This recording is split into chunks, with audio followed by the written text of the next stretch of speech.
Welcome to FSR, Free Spirit Radio, The Light Hunters.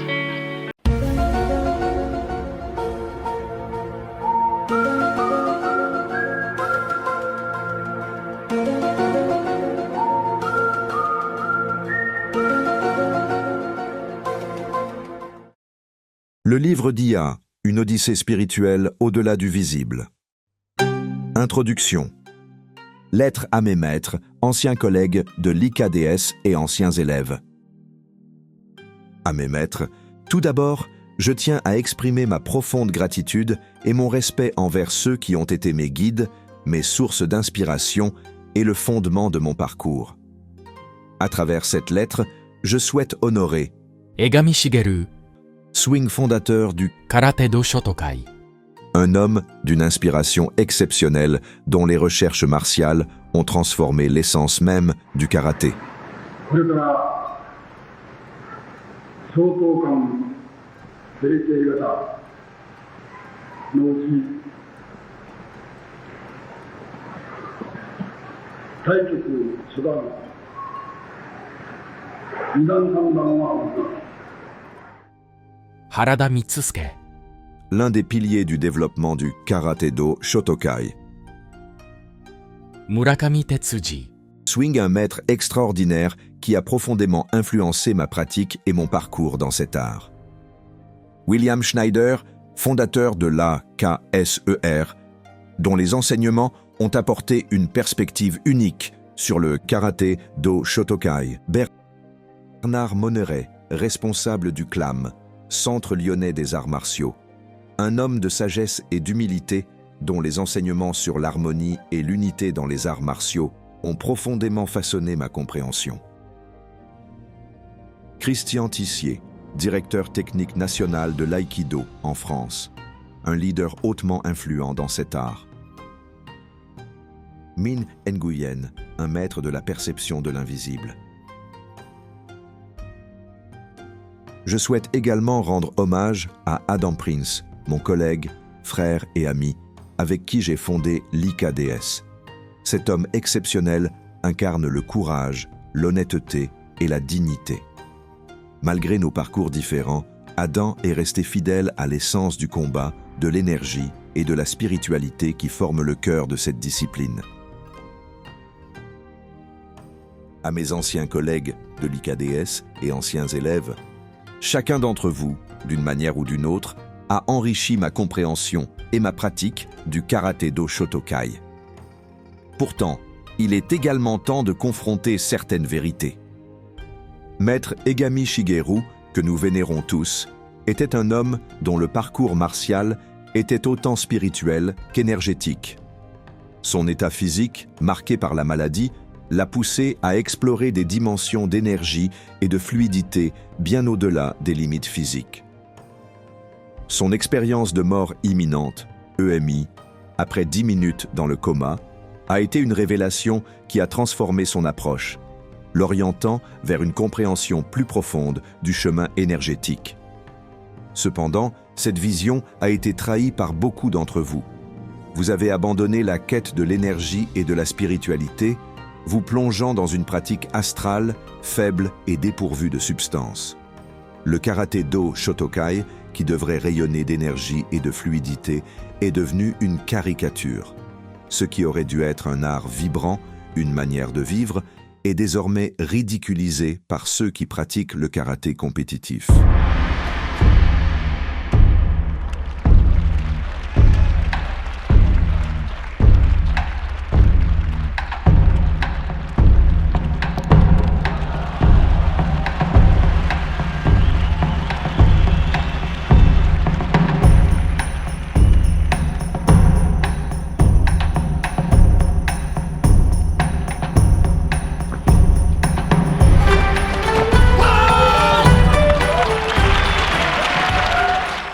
Il voit dans vos mouvements une danse faible et incohérente, dépourvue de toute profondeur énergétique ou spirituelle.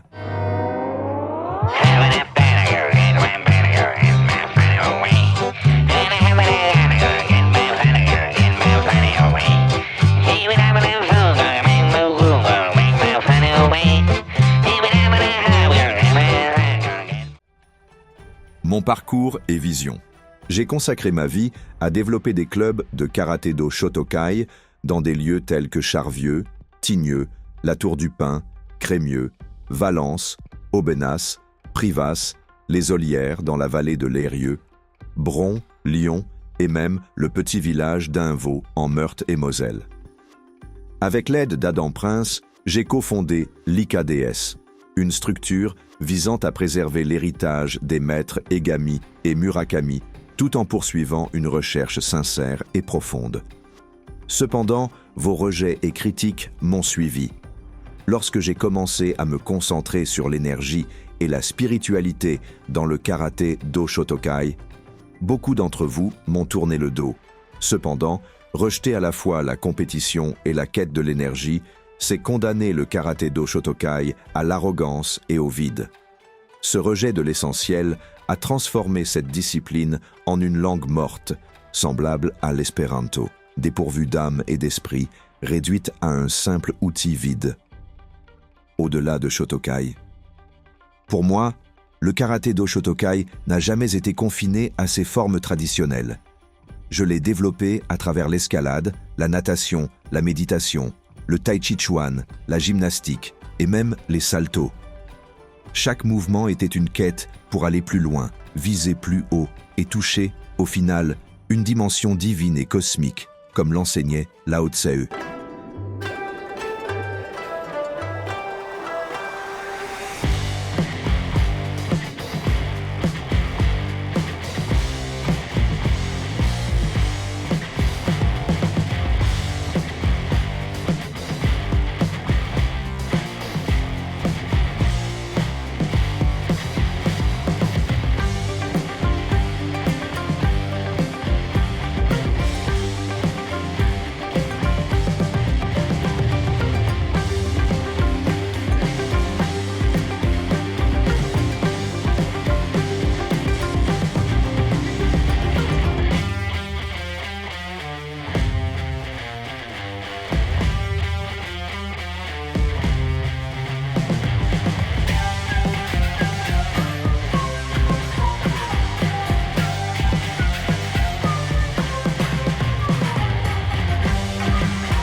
Ce chemin m'a permis de transcender les limites de mon propre corps, même lorsque la cécité m'a frappé.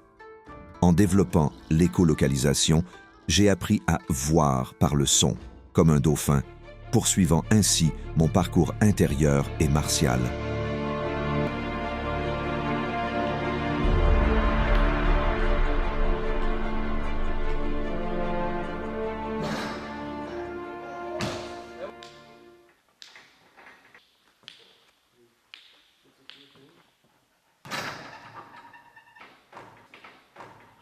Oh.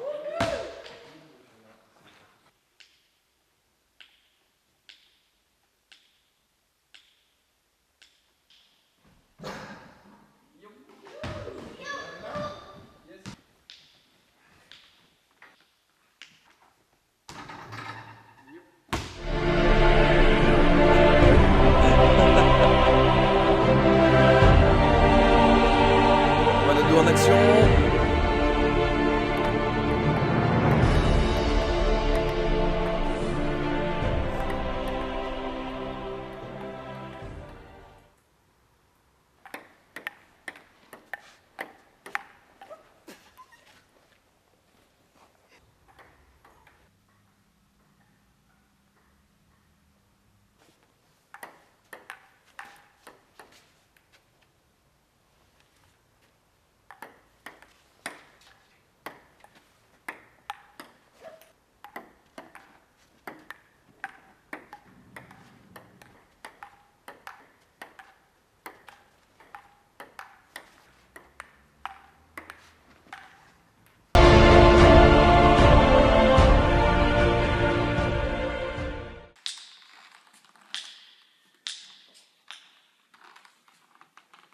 You see there, Mia? Yeah. Hammer. Here we have that.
Je souhaite rendre hommage à mon frère Adam Prince, le seul qui ait compris que ma quête énergétique et spirituelle n'a jamais exclu le combat. Adam est un combattant extraordinaire, un homme de cœur et d'honneur qui a toujours maintenu l'équilibre entre l'énergie et la force physique. Malgré nos différences, nous avons toujours partagé un chemin commun, celui de la vérité. À travers cette lettre et ce travail, je vous présente le véritable chemin du karaté Do-Shotokai. Un chemin qui transcende le dojo, s'élève au-dessus de l'arrogance et s'élance vers une quête énergétique et spirituelle authentique. À ceux qui m'ont rejeté, insulté ou méprisé, comprenez que ce chemin énergétique est un chemin de vie, un chemin qui transcende même la mort. Que cela vous plaise ou non, je continuerai de marcher sur ce chemin, de pratiquer, de grandir et de transmettre cet art dans sa forme.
À mes maîtres, anciens collègues, anciens élèves, et à ceux qui découvriront ce travail, que vous compreniez qu'il n'y a pas de vie sans énergie, pas d'art sans âme, et pas de véritable chemin sans transcendance. Structure et philosophie du livre. Ce livre a été soigneusement structuré pour transmettre la véritable essence du karaté Do-Shotokai, un art martial qui transcende les simples techniques pour devenir une quête d'énergie, de fluidité et de transcendance. Le livre est divisé en 2 parties distinctes mais complémentaires, chacune offrant une perspective unique sur cet art. Partie 1. Le voyage initiatique de Béatrice.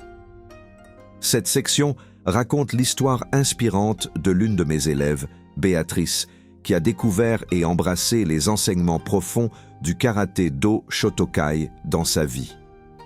À travers son parcours, vous plongerez dans un récit vivant et émotionnel qui incarne la philosophie et les défis de cet art.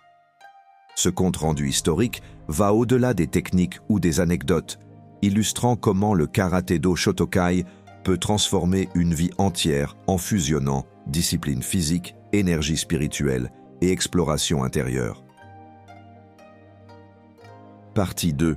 Encyclopédie universelle du karaté do Shotokai. Cette section adopte une approche encyclopédique, consolidant les connaissances essentielles pour les pratiquants et les chercheurs de vérité. Elle explore les concepts fondamentaux, les techniques et les principes philosophiques qui définissent cet art martial. Vous y trouverez des aperçus précieux sur des notions telles que 入り身、 l'art de l'anticipation, 千の線、 la stratégie de l'initiative, 乱れ、 l'harmonie dans le chaos et 塾見て、 le combat souple. Ces éléments vous guideront pour intégrer pleinement l'esprit du karaté do Shotokai dans votre pratique, que ce soit dans un dojo ou dans la vie quotidienne. Ce livre fait partie d'un projet plus large qui a été traduit et adapté dans d'autres langues. Bien que l'œuvre complète explore des enseignements encore plus larges, cette édition française se concentre spécifiquement sur le karaté do Shotokai, honorant cet art martial et préservant son essence pour les générations futures. Philosophie, le défi et la quête de l'énergie. Le karaté do Shotokai n'est pas seulement une discipline physique, c'est une manière de vivre. Pour progresser, il faut un vrai défi, que ce soit à travers la compétition ou la quête d'énergie et de profondeur spirituelle. Sans cette rigueur, la pratique risque de devenir une danse astrale faible et superficielle, justifiée par l'arrogance et des interprétations subjectives. Chaque coup de poing, 追いつき chaque coup de pied, 前蹴り chaque mouvement doit être une expérience de total engagement absolu. La quête ne s'arrête pas à la maîtrise des muscles. Elle doit s'étendre au-delà, atteignant l'essence même du chi, l'énergie vitale. En vous engageant dans cette recherche, vous transcendez votre corps physique et atteignez une compréhension plus profonde de la vie elle-même. Lorsque votre pratique est intense, sincère et accomplie, votre vie devient une aventure extraordinaire et même votre mort se transforme.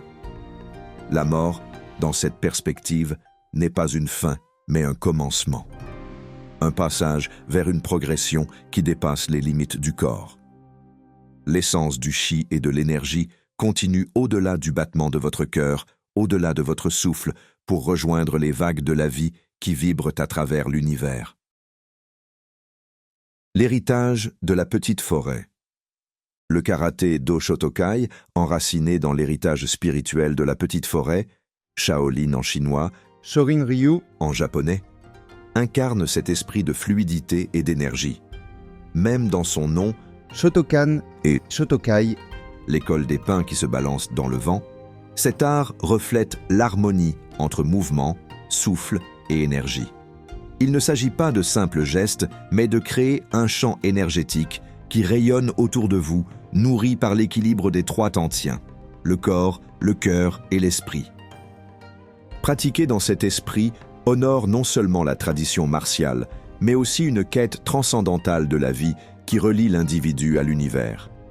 Cela exige discipline, humilité et une quête constante de fluidité, de stabilité et de force. Conclusion. Un chemin à explorer.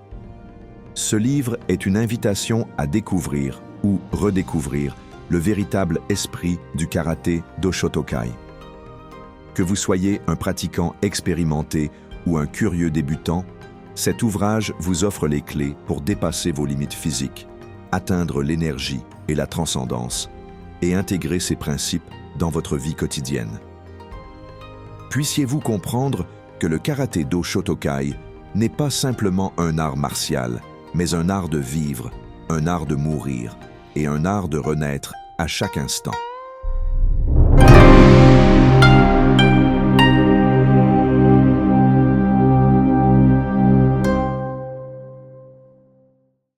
Troisième partie, L'initiation de Béatrice. Introduction.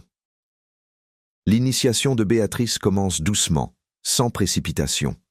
Son voyage, comme celui de chacun d'entre nous, est teinté de doutes, de peurs, de luttes intérieures, mais aussi de moments d'émerveillement. Nous partons ici de ce qui semble ordinaire pour avancer, pas à pas, vers l'extraordinaire. Chaque chapitre révélera une étape de son initiation, un saut dans l'inconnu, une rencontre avec elle-même, et parfois avec des énergies qu'elle n'aurait jamais imaginé pouvoir percevoir. En lisant cette troisième partie, vous constaterez que l'initiation de Béatrice reflète une aventure intérieure universelle. Elle pose des questions simples, rencontre des obstacles humains, vit des émotions profondes, et peut-être, en elle, trouverez-vous une part de vous-même, un écho de vos propres expériences. Cette initiation ne sera pas un conte de fées, mais un chemin de réalisation tangible et applicable. Car la véritable initiation ne consiste pas seulement à s'émerveiller devant la magie. Elle réside dans l'intégration de ces expériences au cœur de notre réalité quotidienne, dans notre esprit, notre corps et notre âme. J'espère que cette troisième partie vous apportera une compréhension plus profonde et incarnée, plus proche de vos propres vies et de vos quêtes personnelles. C'est un voyage vers l'authenticité, un chemin qui, en partant de l'ordinaire, vous mènera, comme Béatrice, vers une évolution fabuleuse et inoubliable, culminant au cœur de la retraite d'Ytre. Et ainsi, nous voici au commencement de l'initiation de Béatrice. Merci pour votre appréciation enthousiaste. Chapitre 1. J'habitais alors à Saint-Fortunat, en Ardèche, dans la vallée de l'Eyrieux. C'était un lieu retiré, de montagnes et de forêts, où le souffle du vent semblait porter l'âme des anciens. Ce jour-là, au crépuscule, l'envie me prit d'aller courir, de sentir le sol inégal sous mes pieds et de me laisser porter par le rythme de ma respiration. Mon chien, Rainbow, trottait à mes côtés, fidèle et sauvage. Un éclat de liberté dans les ombres de la forêt. Nous grimpions les chemins perdus, au-dessus de Saint-Fortunat, vers les hautes crêtes d'où l'on apercevait les petites maisons des bergers, nichées comme des secrets entre les arbres. À mi-parcours, alors que je franchissais un sentier plus escarpé, Rainbow fit un écart brutal. Saisi d'un instinct que je ne pouvais percevoir, il bondit de côté, me déséquilibrant en pleine foulée. Je chutai, et, dans un réflexe d'aïkido, je me roulai au sol pour amortir la chute. Mais une pierre, massive et inévitable, m'arrêta net. La douleur perça le brouillard de mon souffle, et je restai un instant étendu, écoutant le murmure des feuilles et les battements de mon cœur qui se calmaient. Rainbow, fidèle, restait près de moi, l'air penaud mais prêt à mordre dans les gâteaux que j'avais emportés, maintenant éparpillés autour de nous. Je luttais pour retrouver mon souffle, étirant doucement mon dos endolori quand une voix douce s'éleva derrière moi. « Vous avez besoin d'aide » demanda une jeune femme qui s'était approchée sans que je la remarque. Elle s'agenouilla, ramassa quelques gâteaux et se tourna vers moi avec un sourire empli de bonté. Je la remerciai, un peu surpris, et elle commença à masser mon dos avec des gestes hésitants mais bienveillants. « En fait, cela fait longtemps que je vous observe, » dit-elle timidement. « Je vous vois souvent courir dans la forêt, escalader les falaises, jouer dans la rivière. Vous êtes comme un tigre dans ces montagnes. J'admire vraiment tout ce que vous faites. » Je souris, touché par ces mots, mais désireux de lui transmettre autre chose que de l'admiration. « L'admiration, ce n'est qu'une projection, » répondis-je. « L'important, c'est de se sentir motivé, de vouloir explorer, de se découvrir soi-même. » Elle rougit, balbutia un peu. « Mon nom est Béatrice. » dit-elle enfin, presque embarrassée. « Enchantée, Béatrice. Moi, c'est Iji, et s'il te plaît, tu peux me tutoyer. » Elle hocha la tête, l'air de rassembler son courage. « Je crois que ma vie est minable. Je ne fais rien de bien. et il y a des aspects de moi dont j'ai vraiment honte. Je la regardais, intrigué. « De quoi as-tu honte, Béa ?» Elle hésita, jetant des coups d'œil à droite et à gauche, comme pour s'assurer que personne d'autre ne l'entendait. Je suis différente. Disons que j'ai des goûts qui ne sont pas toujours bien compris. Et, pour être honnête, je ne m'intéresse pas aux hommes. Je hochai la tête, serein. « Eh bien, aucun problème, c'est ta vie, tes choix. » Elle secoua la tête. « Tu ne comprends pas, » murmura-t-elle. « Je suis toujours jugée pour ça. On me regarde comme si j'étais cassée. Et en plus, j'ai un dos tellement abîmé, une scoliose lordosée qui me limite dans tout. Mon corps me trahit, il est faible, il est... » Je l'interrompis doucement. « Ce n'est pas ton corps qui est faible, Béa, mais peut-être la façon dont on t'a appris à le percevoir. » Elle me regarda, déconcertée, alors que je poursuivais. « Viens pratiquer avec moi. Quand tu seras en Ardèche, tu n'auras rien à payer. Mon domaine, c'est ici, et je serai heureux de t'enseigner quelques exercices, que ce soit du yoga, de la respiration ou des mouvements plus profonds. » Elle hésitait, visiblement touchée, mais effrayée. « Mais, mon dos, je ne peux pas. » Je souris, avec douceur et fermeté. « Laisse-moi être le juge de ce que ton corps peut accomplir. Je suis ostéopathe et psychologue. Nous pourrions travailler ensemble, non seulement sur ton corps, mais aussi sur ta vision de toi-même. » Elle retint un sanglot, les larmes naissant dans ses yeux. «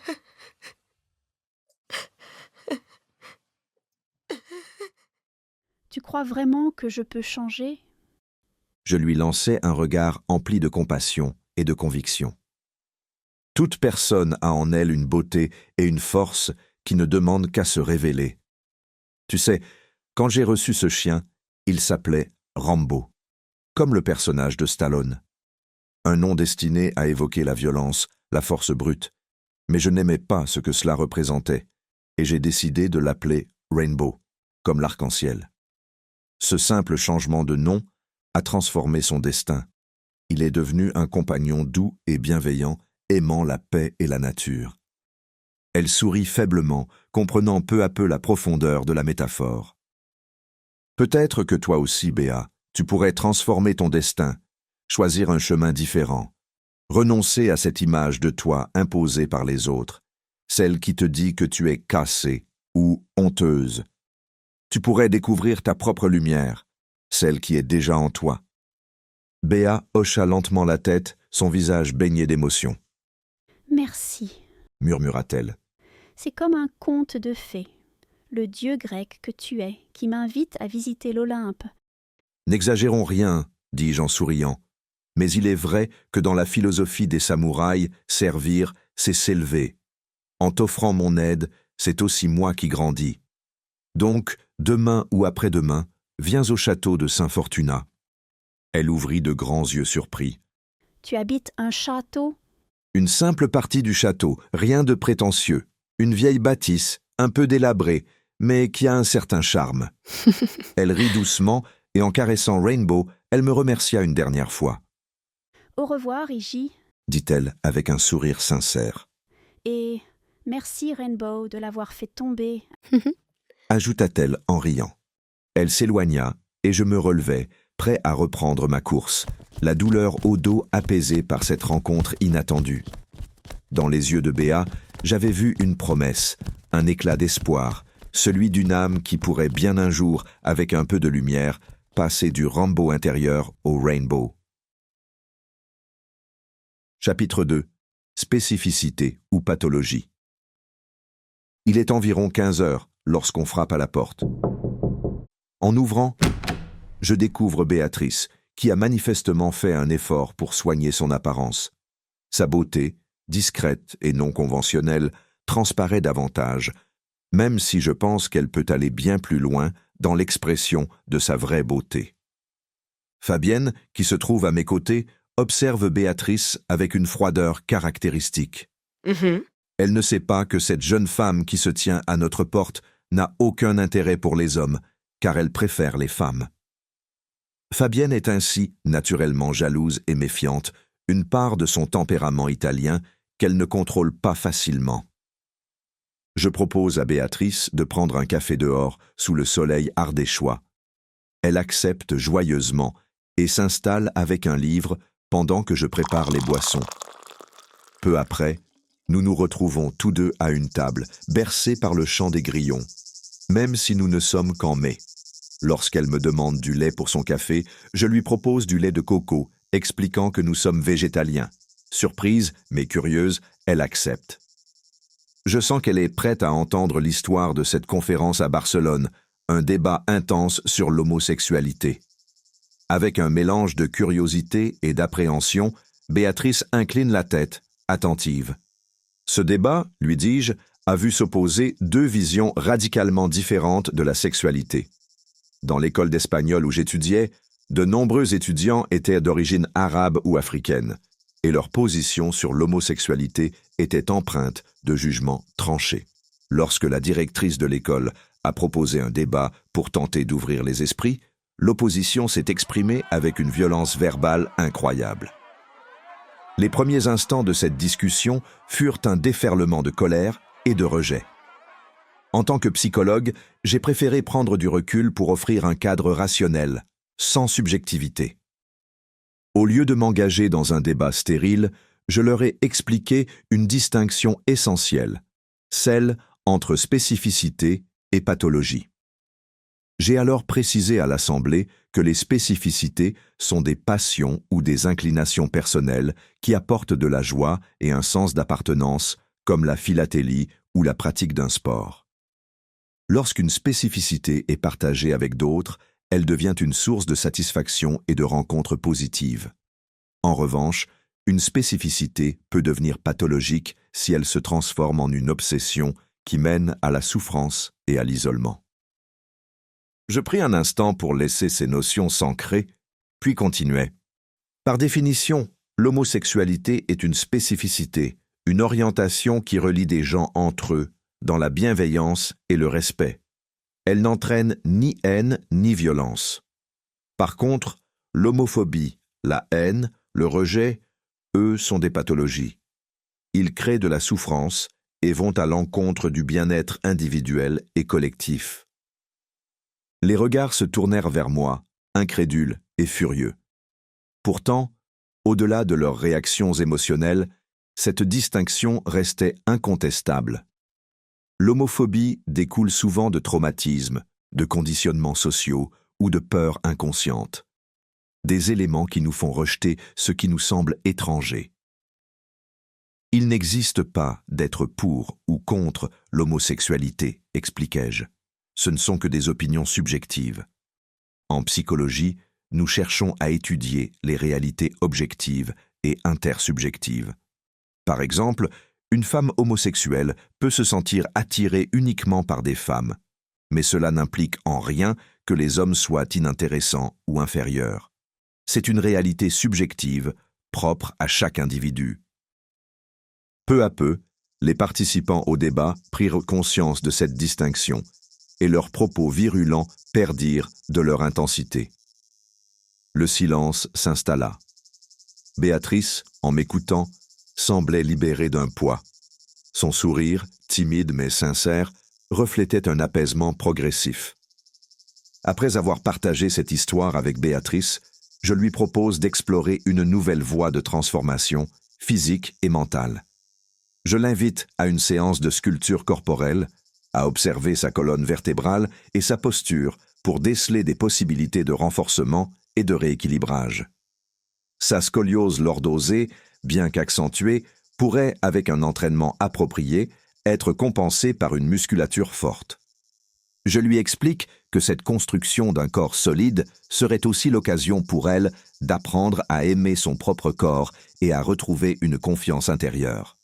Béa, lui dis-je, avec une musculature sèche et bien développée, tu pourrais non seulement embellir ton corps, mais surtout te sentir libre dans tes mouvements. Cette liberté, cette beauté, jailliront de l'amour que tu apprendras à cultiver pour toi-même. Béatrice écoute, profondément émue, et commence à comprendre que son identité et son orientation sont des aspects naturels et précieux de son être. Je lui explique l'impact psychologique de l'amour-propre et la manière dont il agit comme un rempart contre les jugements extérieurs, contre ceux qui rejettent ce qu'ils ne comprennent pas. Je lui expose aussi la psychologie de groupe et l'instinct humain de conformité. Dans des milieux plus conservateurs, comme les villages de l'Ardèche, les traditions et les normes collectives exercent une forte pression. Être différent signifie souvent affronter l'exclusion, et ce rejet peut conduire à l'autocritique, voire à l'autodestruction. Béa, la clé pour toi est d'être en paix avec toi-même et de ne plus permettre aux critiques extérieures de t'atteindre. Je l'encourage à devenir une personne en paix et épanouie, si rayonnante qu'elle attirera à elle des personnes bienveillantes et peut-être même des compagnes. À travers cette transformation, elle pourra aussi devenir une source d'aide et de soutien pour ceux qui cherchent, comme elle, à trouver leur chemin. Ensemble, nous construisons une pyramide de lumière, Béa. En apprenant à t'aimer et à te respecter, tu crées une énergie positive autour de toi qui peut se répandre. Chaque personne qui se libère inspire une autre à en faire autant. Je lui propose de l'appeler Béa pour souligner cette béatitude, cette lumière intérieure qu'elle est sur le point de découvrir en elle-même. En prononçant son nom, je veux qu'elle ressente la paix et l'acceptation qu'elle mérite pleinement. Alors que je termine mes explications, Béatrice semble en pleine réflexion, absorbée par les paroles et les idées qu'elle vient d'entendre. Après un long silence, elle me regarde, les yeux brillants d'émotion et de gratitude. « Il n'y a pas de honte, » murmure-t-elle, comme pour se convaincre elle-même. « Je suis ce que je suis, et j'ai décidé de devenir belle et rayonnante, comme tu le vois en moi. » Elle fait une pause, respire profondément, puis, avec une douceur qui trahit toute sa vulnérabilité, elle s'approche de moi et demande une accolade. J'accepte sans hésiter. Elle se blottit contre moi, posant sa tête sur mon épaule, et je sens tout le poids de ses doutes se relâcher peu à peu. À mon oreille, elle chuchote avec détermination. « J'y arriverai. Je deviendrai celle que tu vois maintenant, même si je ne la vois pas encore. Je te le promets. Je serai une élève dont tu pourras être fier. » Son murmure est empli de promesses et de confiance, et dans cette accolade, je sens l'émergence d'une Béa plus forte, une femme prête à avancer, libérée de ses peurs et de ses doutes, avec la certitude qu'elle n'est pas seule.